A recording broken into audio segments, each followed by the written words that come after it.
The sound of his palm cracking against my face didn't hurt the way it should have. It was the silence that followed that did the damage. My wife froze.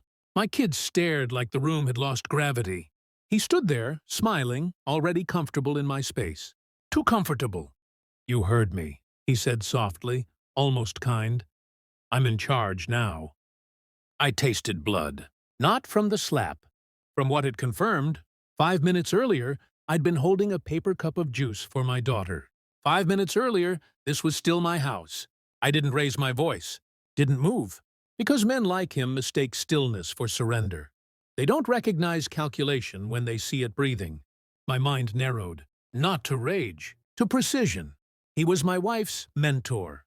Her alpha, a word she'd started using recently, like a borrowed language that didn't fit her mouth. I'd noticed the changes weeks ago. The way she flinched when my phone buzzed. The way she defended him before I accused. The way she stopped saying we. Denial is loud. Truth whispers. That whisper had been growing. I replayed the slap again and again. Not as humiliation, but as data. He'd done it in front of witnesses. Children. That meant he believed himself untouchable. Power always makes that mistake. Later that night, after he left like a king inspecting conquered land, I sat alone at the kitchen table. My wife cried in the bedroom. Real tears. Useless ones. I didn't confront her.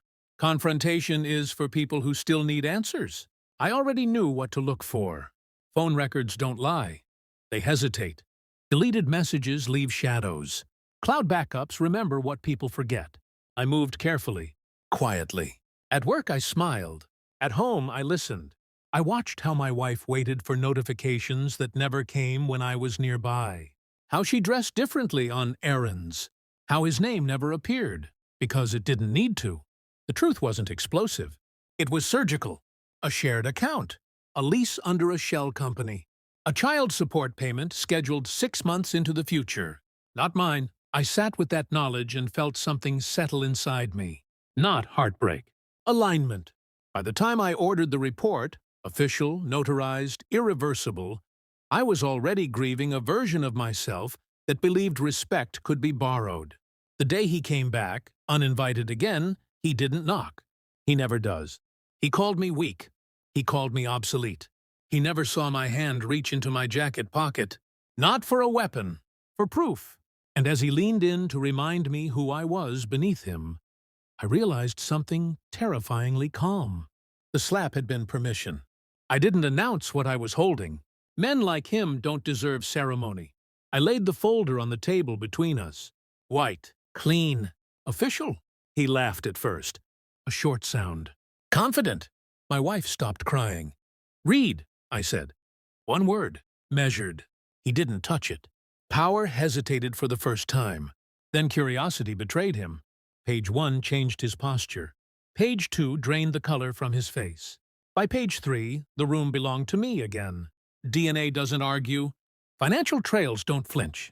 And the recording, his voice, calm and arrogant, explaining how men like me were placeholders until real leaders arrived, sealed it. My wife sank into a chair. Not because she was exposed, because she was replaced. "You told her I was weak," I said quietly. "You told her my children weren't really mine." I leaned closer. Not threatening, certain. "What you didn't know," I continued, "is that I filed everything this morning. Custody, assets, fraud, assault." I touched my cheek, still red. "This helped." He lunged. That was his final mistake. I stepped aside, guided his momentum, used nothing but leverage and gravity. The object in my hand wasn't a weapon. It was evidence, hard, metallic, stamped with an insignia that meant consequences. I pressed it where his dominance lived. Not violently, decisively. He screamed.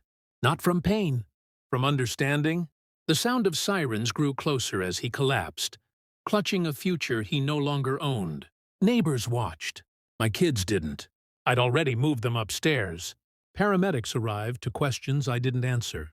Police followed to reports already filed. My wife tried to speak. I didn't let her.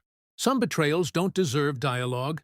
By the time they took him away, he couldn't meet my eyes. Alphas never survive mirrors.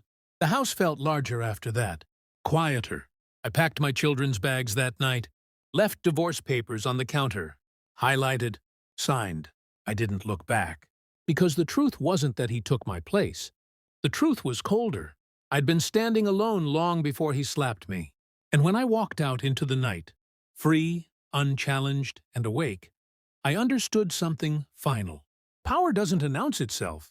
It removes what never belonged.